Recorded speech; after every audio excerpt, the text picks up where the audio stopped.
Grantee Spotlight. I'm your host, Brown. Today I'm here with Adair from Lyric Theater, from the Lyric Theater. There you go. All right, from the Lyric Theater. And could you give us some background information about Well, the Lyric? Thanks, first of all, you want to know what we do here. I appreciate you for being here. And I'd love to talk about the historic institution of diversity, inclusion, and inspiration, which is the Lyric Theater Cultural Arts Center. A brief history, because we have a lot to us, is that we were once opened in 1948 as the Lyric. Okay. It was the only place that people could go to see movies and live entertainment throughout segregation. And so this is the only facility in the city of Lexington that Black people could go to watch movies, to see performances for those who are on the Chuck circuit. The Chuck circuit being any nationally known famous artist of that time frame would follow the Chuck circuit to know which places were safe to go to perform. Okay. And so they would map out where they're going to travel, and the Lyric was on that map to say we have to go to the Lyric. It's a safe place. Yeah. It's where Black people want to be at, where we're going to appreciate their talents. And because during segregation, Blacks did not go to white-only establishments. Yeah. And so that whole time frame, all the famous artists coming from Count Basie to Tina Turner to James Brown, and go on, and memories were created. Yeah. And parents would drop their kids off on Saturday mornings to watch cartoons all day. Aww. And so they had a lot of great memories of this facility, and it was in the heart of the historic East End. And unfortunately, when desegregation occurred, the unfortunate part of that is that we actually closed down for almost 50 years. Oh, okay. So about 50 years, the community had to walk by a broken up facility. And it showed, showed greatness, but then it also showed a downtrodden community, and it was breaking people's hearts to walk by here and see boarded doors. Why did they board the doors? So no one was coming to the facility, and because of integration, the Black community and our community started going to white-only establishments, and therefore the business went down, things dwindled. So it was closed down, and again for 50 years. But this community demanded the doors be reopened, and they got together as advocates in the community, but they got together and decided, hey, let's get this building reopened for everyone. Yeah. And that's why I like to talk about diversity, inclusion, and inspiration. Yeah. Because the community said, when we reopen this walls, when we reopen this amazing facility, let's call it the Lyric Theater and Cultural Arts Center. Okay. Yeah. And have it open up for everybody. Right. Everybody. Not just the Black community. Yeah. Not just the white community. Yeah. But the minute that people walk in the doors here, you belong. Yeah. We have no special initiative around, let's do this for this community, let's do this for that community. Right. No, it's you belong when you walk in. And it's about you, it's about culture, it's about showing your talent, your creativity, and this is the platform for it. Okay. And so that's the brief history of what, where we came from and where we're at now. And I like to add this, we're an art gallery. Okay. So that art display is just about every kind of genre you can think of.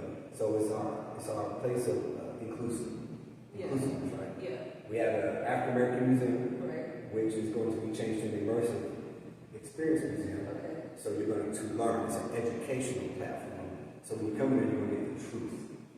You're going to get the truth in the contributions of the most resilient people we know on earth, which is African American. Right. To go through being enslaved, to fighting for the rights, to drinking water fountains, to vote, to be a part of society. Still to this day, we have an unjust history. Yeah. But we want to show that even though we have an unjust history here in America, that we're still resilient people, that we want to show our contributions. Yeah. And then we have a community engagement space, which people went out from weddings to conferences, to meetings, to share knowledge and to just engage with each other.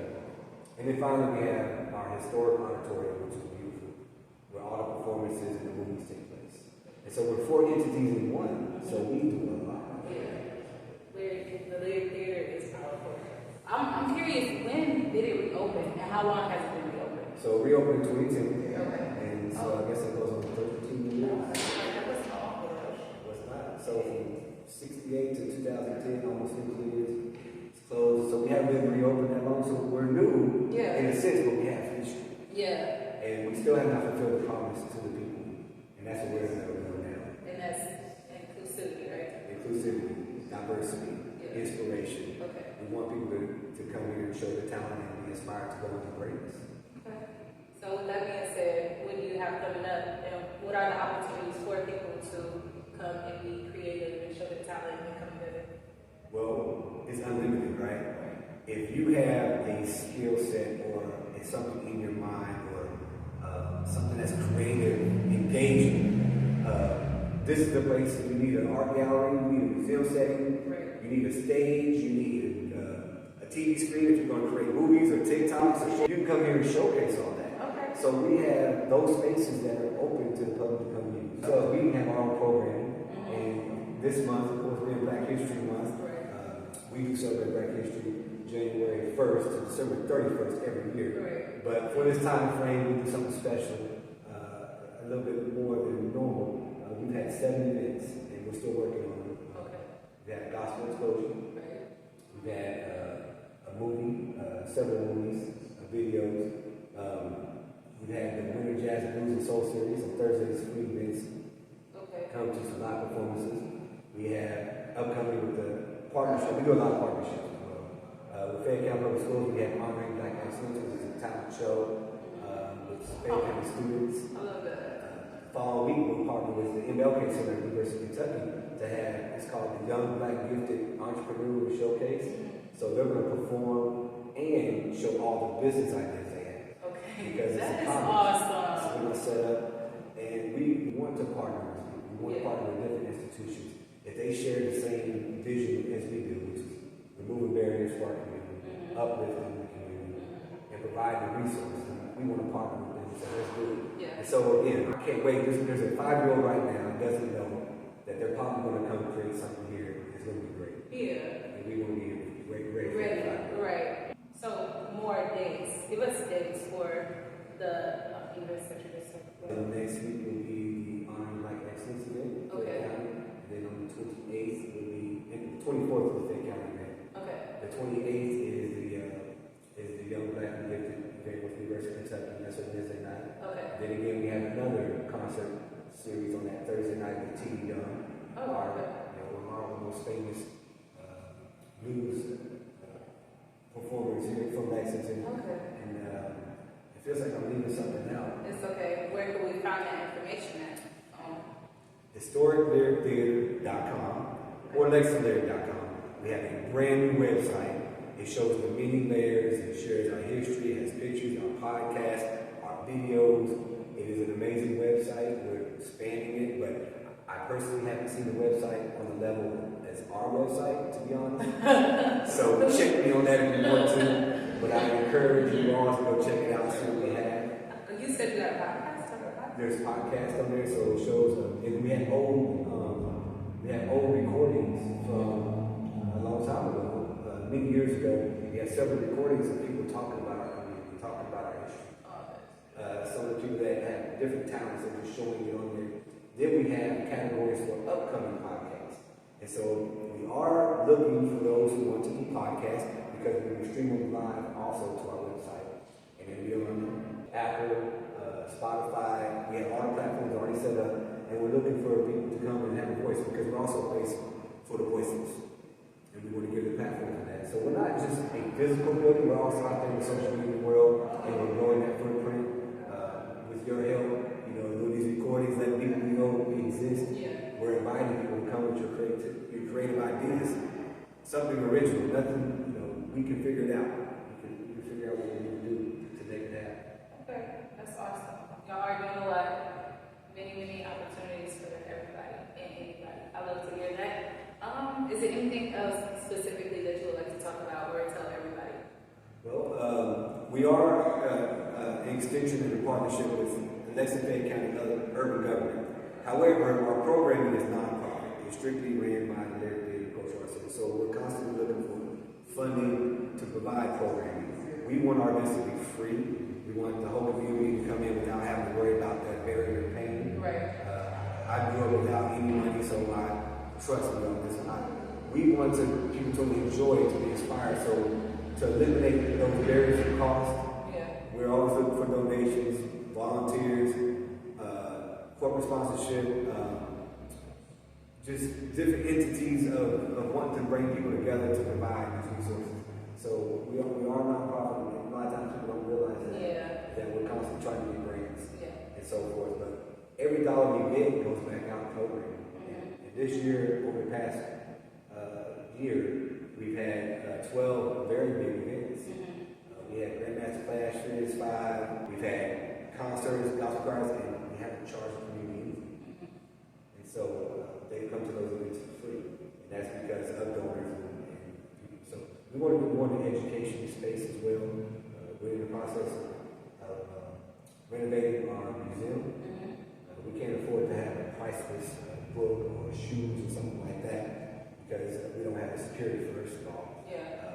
But what we're going to have is going to be an immersive experience, which means digital video pictures on the walls. We can change it any given time.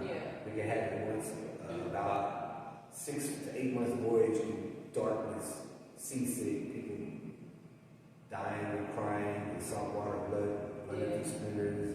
I can get deep into it, but when people come here, we want them to leave with some education and some truth. And so our immersive experience museum is going to leave people with some knowledge. And then the following month, they come back for something different. And the following month will be something different. So it never gets old. So that digital footprint we're going to put in there is going to be amazing. So overall, it just seems like the Lyric Theater aims to, and Cultural Center, right? Yes. Aims to not only be as great as it was back in the day, but add on to that. And make it a learning experience as well. And not just like a community center for everybody to come together and spend time, create themselves too, or express themselves as well. Exactly. That's a lot. Exactly. We have not fulfilled that mission. I don't know if we ever will, which is exciting. We're going to continue to keep building and to integrate and to provide what the community wants. And we're building out. We are the mecca at this time. We're going to become the mecca of diversity, inclusion, inspiration. But we want people from around the world to actually come here. We see it bigger than that. But we stand on the shoulders of the community. And I'm never going to forget that this community, the Black community that lives here, the marginalized, underserved community, came together to open this place. And so therefore, I owe it to them to take the torch and to pass the baton eventually to somebody else to go to another level. But as of right now, we want to put these building blocks in place, and we want the world to know who we are. And we want our partnerships with Lexars, we want our partnership with Fayette County Public Schools, the Neighborhood Association, Waywood Brown, all the neighborhood associations, the nonprofit organizations that want to give to the community, because we're a giver. The Lyric Theater Cultural Arts Center is a giver. We don't take from the community, but we want to funnel it. So we want to partner with everyone that has mission statements that are here to provide for the community, whether through arts or just engagement. Thank you. I thank Lyric Theater for everything that you all are doing in the community and giving back to the community because it's needed. We need that. We needed that when we were kids in school, needed something to do after school. So I look forward to not only seeing the growth, but being a part of this community. Thank you. Appreciate you. Come back anytime if you got any ideas. Right. We'll do a podcast or we'll put this on our down. Oh, for sure. We should do that. Yes. All right. Thank you. That was good. Of what the lantern means for enslaved families. It is a point of light, a point of love, a point of direction. You have to imagine you're trying to escape your enslavers and you may have your grandmama on your back, your baby in your arm, your child in your hand. Why, These people that want to do harm, possibly cut your foot off. I don't like In the daytime, hearing you're hiding in that the all bushes the next to an time. alligator or snakes, wet, hungry, scared. And at nighttime, you would look up and you look for a lantern, a light in the window. If you saw that light in the window, you knew, I'm going to get some love and some attention. This is what we all want. I'm going to get some food. I'm going to get out of the shelter. I'm going to get direction. I'm going to get some more freedom. And so the light here, it lights 24 hours, 7 days a week, and that's just a mock-up. But we want people to know that this museum is a place of love, light, freedom, because it's going to be education. And the more education education you have, the less people can tell you what to do, the less likely an enslaver, people that do not appreciate your freedom, that want to keep you down. You're going to come here educated in this space, and that comes power. And so when you see the light, when you see the lantern, it means something to us. The North Star, and those things is what we want to uphold, right? So just in case you didn't know how meaningful and why you probably exist, your ancestors, your resiliency, you don't know why that lantern is so significant, maybe now you do. And also I'll tell you this, I'm an educator, but I could have lied to you about everything I just said. I could have lied about everything.